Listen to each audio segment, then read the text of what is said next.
Hey, what's up, guys and girls? This is TheZouless. I have been thinking, haha, funny. Uh, there has been going on a lot of typing with me and my friends last Thunder, and it's all positive. There is nothing bad about it. Which means I have been typing a lot on a book that I'm trying to see where it's going.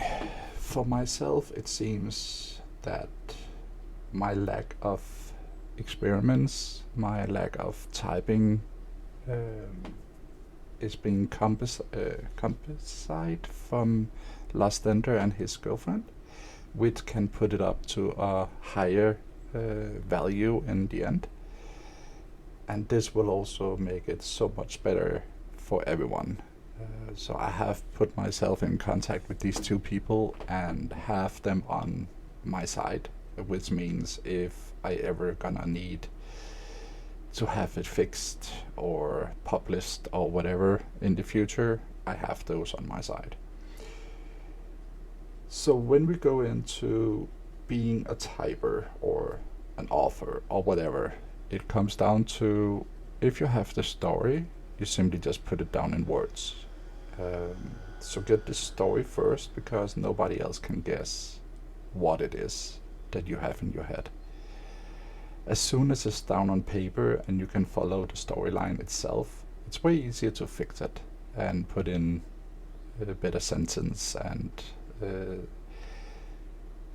the talking between people, where they're going, where is the sites they're at, how does it look, and all that. It's way easier if you have the main story down on paper. So the good part for me is I get these fracture fragments or fragments of the story, so it simply just go in one direction straight ahead, which is easy for me to work with. So as I don't need to think about how I type it, where I put my dots and all those things, makes it that I can just concentrate on what's important, the story itself. So from a person that has never typed more than 10 pages about anything, other than what it really needs to be in school and stuff like that, I am now on my way to the first 100 pages. That alone is a huge accomplishment for myself, and still want to type more, still want to see it through, coming to an end, which I'm not even close to yet. And still, I feel that after, what is it, 2 years now? When I began this journal on typing, it was like, I don't believe I can do this. It was like, how can I go from one side to the next? Am I good enough for this? Is it actually possible to get this published in the end? So in the beginning, I was setting like, okay, I will be done within 5 years. I still believe I can. And I think that I put down a huge timeline, which now seems like it's a doable timeline that I put down. My friends and people that goes in and look at my typing tells me that they can see a big evolvement from where I started with my lack of words and how I put them together, where I use my dots and stuff, for now 2 years later, when it actually seems more correct sentence wise. Many things has become easier for me when I need to type a message or need to type something else. It seems like it's become natural for me. And all those things was just like not possible before. I never see myself as a good enough typer, mostly because of teachers I had. And people always said, this is not good enough, instead of saying, could you do this? What about if you try this way? And I learned maybe 10 years ago that if people don't come with a solution, I cannot really take it in. Like if people say you cannot do this, you're not good enough, people don't want to play with you, whatever. It comes to like, why? Come with a reason. Come with something that can be changed. Because if you don't do that, nobody can use that kind of words at all. And I do believe that it is possible to change yourself as long as you know what people want. But when people get upset or people have problems with themselves, it becomes really tough to tell other people what they need. So for me, I try with my story and the people around me to tell exactly what it is I need. Also, if people come and say over and over again, your typing is wrong, I'm like, yes, I know that. And I told you that I have people to fix that. So it doesn't matter how many times you say it. That is still a problem that is gonna be fixed because I have people to do that. This sentence, what do you mean? Again, that is fixed. So when people start going over the same and the same again, it's not really helpful. When I say I want somebody to come with feedback, it's more like, does the story make sense? What about this point in the story? What is it exactly you want to tell us? Why do they say this? Are we not missing something? You know, all those things when you're sitting reading and you are missing something, that's where we can change stuff. When you ask for feedback, people can also be too nice. Like, it's all good, but in reality, they probably didn't even read it. Or they read it and thought, oh, fucking hell, it's so bad. Then tell me, because if you get the right feedback and people can say why, then you have a chance to see their point of view and you can go it over with different eyes and say, oh, that makes sense, thank you for telling me.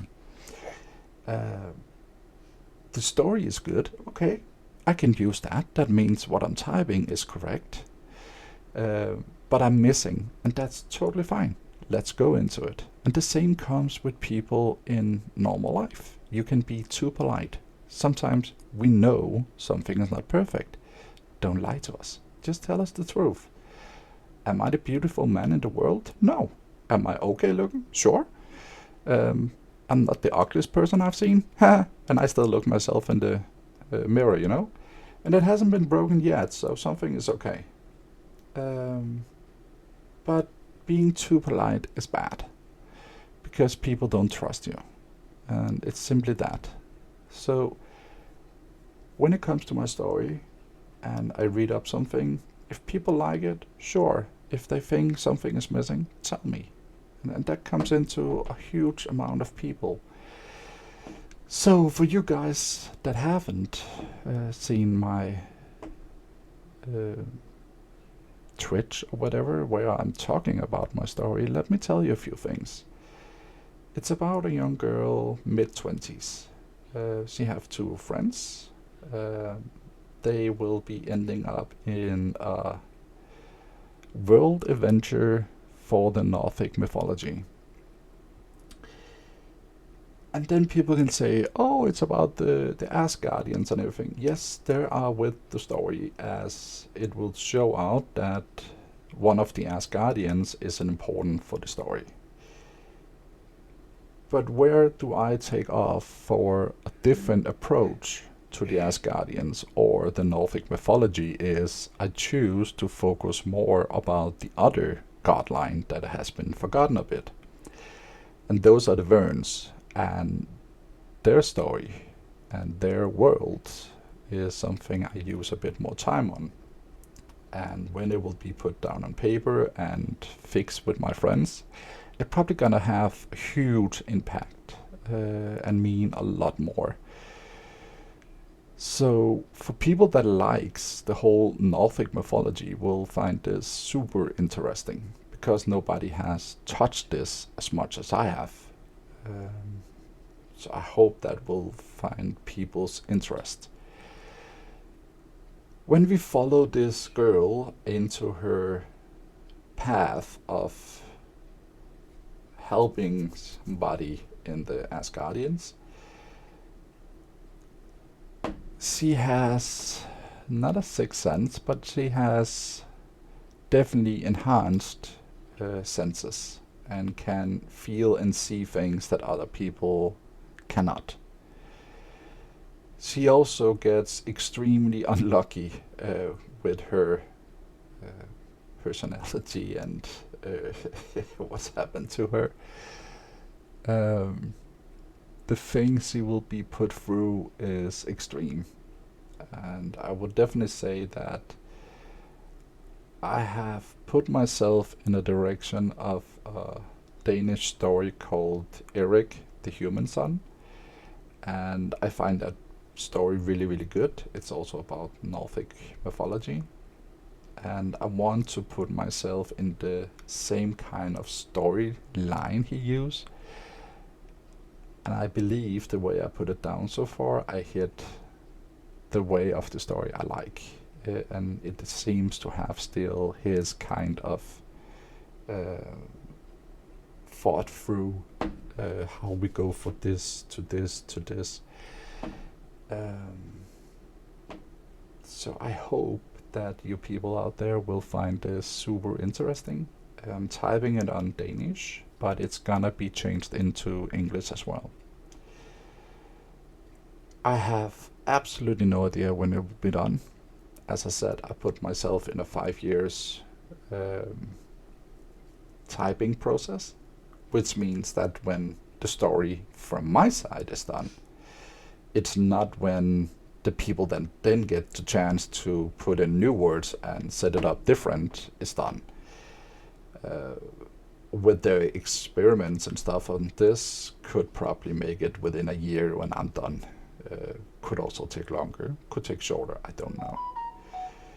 But it's a huge process, because not only do we need to fix the story as it is, put more into it, we also need to find a publisher that will take the story and publish it. In some way, people have told me that because Nordic mythology is so big, so huge a thing right now, and has been for the last 10 years, maybe more, and it's growing in interest and stuff like that, there is really good chances of this could be the next thing on the bookshelf. Will I become rich of this? Probably not. Will it get published? I really hope so, because it would be a huge accomplishment for my own personal side. So yeah, I hope that you enjoyed listening to this. I know I have a really monotone voice, and I hope if you listen to this at night, you will get an amazing sleep. But else, thank you for listening to this, and I hope if you have any questions, come along. If you want to know more about me or what I'm doing with the story, you're always welcome to come along and ask. And if you just want to see how amazing games I play, also welcome. But for now, TheZouless is out.